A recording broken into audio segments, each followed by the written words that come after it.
ओम नमो भगवते वासुदेवाय। आइए सुनते हैं तुलसी की पौराणिक कथा। इस पर्व की कथा का उल्लेख श्रीमद् भगवत पुराण तथा अन्य पुराणों में भी इस प्रकार हुआ है।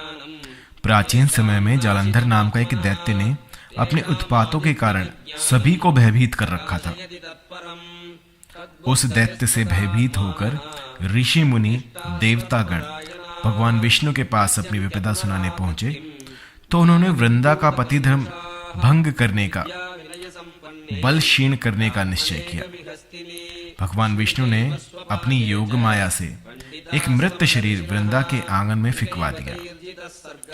उसे पति का शरीर समझकर वृंदा ने उसका आलिंगन कर लिया। इससे उसका पति धर्म नष्ट हो गया, जबकि उसका पति तो देवलोक में इंद्र से युद्ध कर रहा था।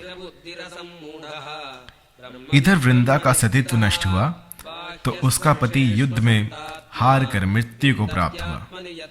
जब वृंदा को वास्तुस्थिति का ज्ञान हुआ कि वह सब भगवान का छल कपट था, तो उसने क्रोधित होकर भगवान विष्णु को शाप दे दिया कि जिस प्रकार तुमने मुझे छल से पति वियोगी बनाया है, ठीक उसी तरह तुम भी अपनी पत्नी का छल पूर्वक हरण होने पर उसके वियोग को सहने के लिए मृत्यु लोक में जन्म लोगे।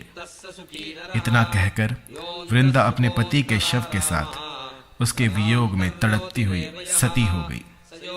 कालांतर में रामावतार के समय भगवान राम को सीता का ऐसा ही वियोग सहना पड़ा था। पार्वती ने वृंदा की भस्म में तुलसी, आंवला और मालती के वृक्ष लगाए। इनमें से तुलसी को भगवान विष्णु ने वृंदा का रूप समझकर अपनाया।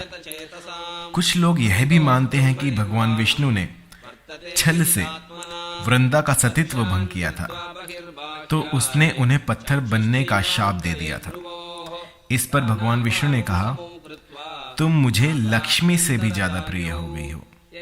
यह सब तुम्हारे सतीत्व का ही तो फल है कि तुलसी बनकर तुम सदा मेरे साथ रहोगी। जो भी तुम्हारे साथ मेरा विवाह करेगा वह परम धाम को प्राप्त होगा।